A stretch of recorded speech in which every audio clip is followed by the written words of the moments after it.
First church, my first year in this little country town where we served, I said, hey, let's have a Good Friday service. And the elderberries, as I called them, the church leaders, they said, oh, we don't do Good Friday service. And I said, why not? And they named another denomination in town that had a Good Friday service. And I said, oh, do we combine and go to their service? No, we don't believe the same thing. So I said, so because they have a Good Friday service is reason why we should not have one. And they kind of hemmed and hawed. And I said, can we just try it 1 year?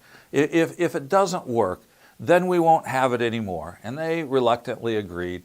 And so I went out early to the church, and there was a guy named Charlie who always fired up the furnace, and you know, he tried to get the temperature just right. This Easter was early this year. It was in March, and it was cold in Illinois.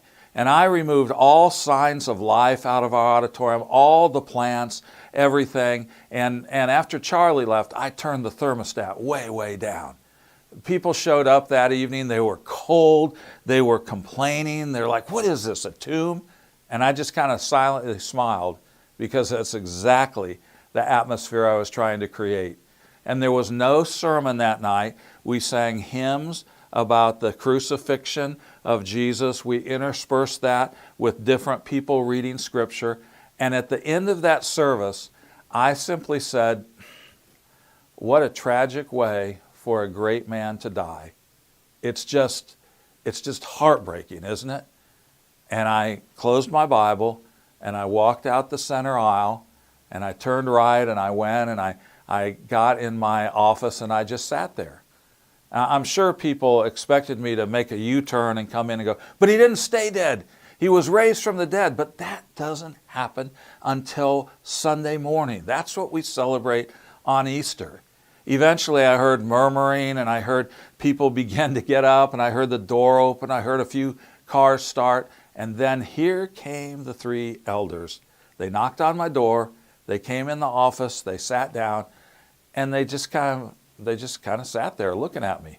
And I said, what's up, guys? And they go, what was that? I go, what do you mean? They go, you can't tell half the story. You left him dead. He doesn't stay dead. I said, guys, on that Friday, that's all the story there was. That's all the story there was. And one of the guys, he was one of my dearest friends in the church, he goes, then why do we call it Good Friday? Because I think right now, the way I feel, we ought to call it really lousy, terrible Friday. That's exactly where we're supposed to be on this day emotionally. We ought to be thankful that Jesus died in our place, but I think we ought to also feel the seriousness of that, the sorrow that comes from that.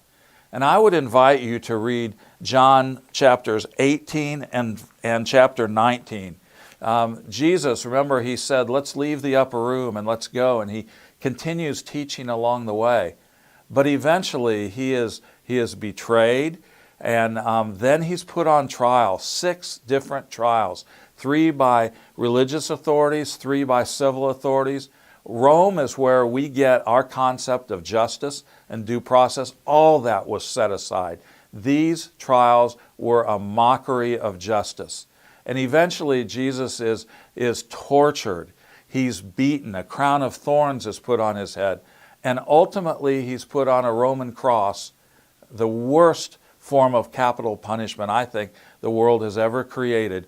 And there he is hanging between 2 thieves as if he's just a common criminal. Even Pilate recognized, this man, I find no fault in him.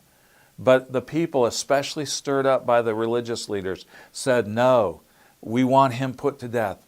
Crucify him.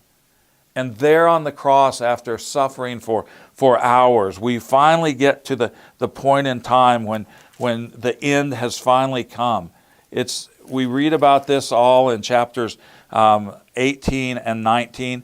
John chapter 19, verse 28 says this, later, knowing that all was now completed, so that the scripture would be fulfilled, Jesus said, I am thirsty. A jar of wine vinegar was there, so they soaked a sponge in it, put the sponge on a stalk of the hyssop plant, and lifted it to Jesus' lips. When he had received the drink, Jesus said, it is finished. And he bowed his head and gave up his spirit. No one took Jesus' life from him. He wasn't just alive. He is the very definition, the source of life. It's through his word that the whole world was created. No one took his life from him. He sacrificed his life, and he released his spirit. His suffering was finally over. As you read John chapter 18 and 19, and maybe you'll even want to look at the other Gospels as well, look at the responses of the people surrounding this crucifixion. There's quite a gathering there, and different Gospels put the focus on different people, but especially those two on either side of them. One of them is like, if you're really all powerful, then free yourself, deliver yourself, and me too. The other thief, recognizing, acknowledging his guilt, says, stop it. You deserve to be here. This man doesn't. And this other thief puts his trust in Jesus. And Jesus says, today you will be with me in paradise. So as you read John 18 and 19, experience the grief of it. Get a sense of the pain that's there. But also be encouraged, because my elders were right. That's not the end of the story. He's placed in a borrowed grave belonging to Joseph of Arimathea. Nicodemus, the Pharisee who had come to him at night, he's now a genuine believer. He's part of that burial. It's a beautiful conclusion, but if there's not more than this, it really is the end. And we'll find out about that the next time we talk in a couple of days. We'll see you on Sunday.